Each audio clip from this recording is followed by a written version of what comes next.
کسی بھی شخص سے اگر آپ پوچھیں کہ یہ جو دنیا کا سارا نظام چل رہا ہے ایک بڑا سسٹمیٹک وے سے چل رہا ہے، یہ آرگنائزڈ ہے۔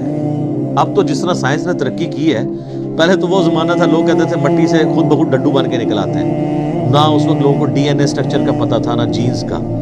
اب تو لوگ کہتے ہیں نا جی نا جناب، یہ تو پاسبل ہی نہیں ہے، زمین و آسمان کی ساری مخلوقات مل کے مٹی سے ڈڈو نہیں بنا سکتی، یہ بنانے سے بن رہا ہے، انڈے میں سے چوزا بنانے سے نکل رہا ہے۔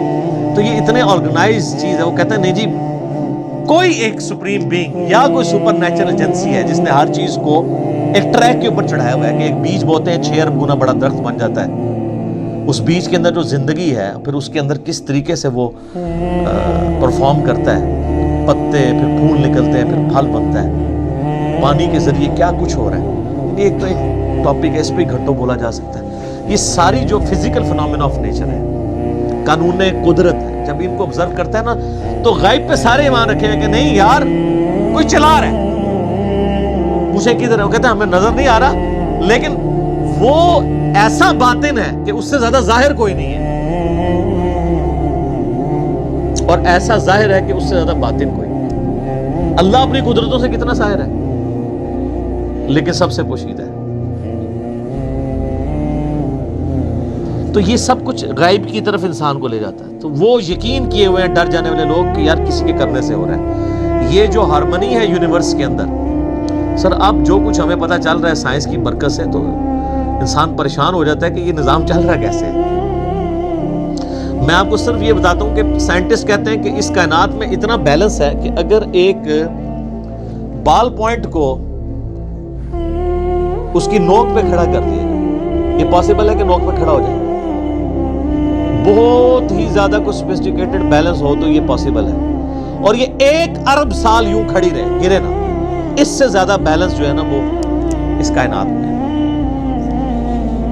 اور یہ balance millions of fine tunings کے ساتھ چل رہا ہے۔ ایک فائن ٹیون اگر خراب ہو جائے نظام نہیں چل سکتا۔ یعنی پانی کو اگر آپ دیکھیں تو پانی کی جتنی پراپرٹیز ہیں، کیمیکل پراپرٹیز، فزیکل پراپرٹیز، ہر ایک فائن ٹیون ہے۔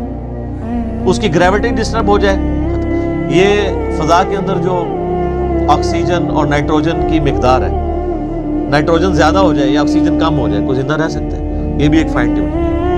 سورج کا زمین سے فاصلہ، یہ بھی فائن ٹیوننگ ہے۔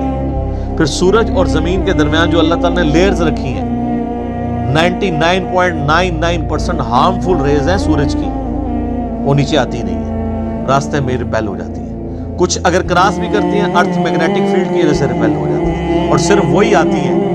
سر سائنٹسٹ کہتے ہیں کہ یہ میریکل پلانٹ بنایا گیا ہے اس لیے کہ یہاں پہ زمین پہ انسانیت کو آباد کیا جائے۔ وہ کہتے ہیں یہ پلان کے بغیر ہو ہی نہیں سکتا، اس کو لائف کے لیے، لائف ایگزسٹ کرنے کے لیے فیزیبل بنایا گیا۔ وہ کہتے ہیں سپریم بینگ یا مدر نیچر، کوئی بھی نام دے دیں، الٹیمیٹلی غیب پہ سب کے سب لوگ ایمان رکھتے ہیں۔ تو سر جب وہ اس طرح کے غیب پر ایمان رکھنے والے لوگ ہوں گے تو پھر الٹیمیٹلی ان کے اندر ایک کوالٹی پیدا ہو جائے گی کہ وہ اس گاڈ کو رسپانس کریں گے۔ وہ کہیں گے بس سب کچھ پھر تو ہی تو ہے، تیرے لیے سب کچھ ہونا چاہیے۔ تو وہ اگلی بات ہے وَيُقِيمُونَ الصَّلَاةَ، نماز قائم رکھتے ہیں۔ نماز پڑھتے نہیں ہیں، نماز پڑھنے والے بہت ہیں، قائم رکھنے والے بہت تھوڑے ہیں۔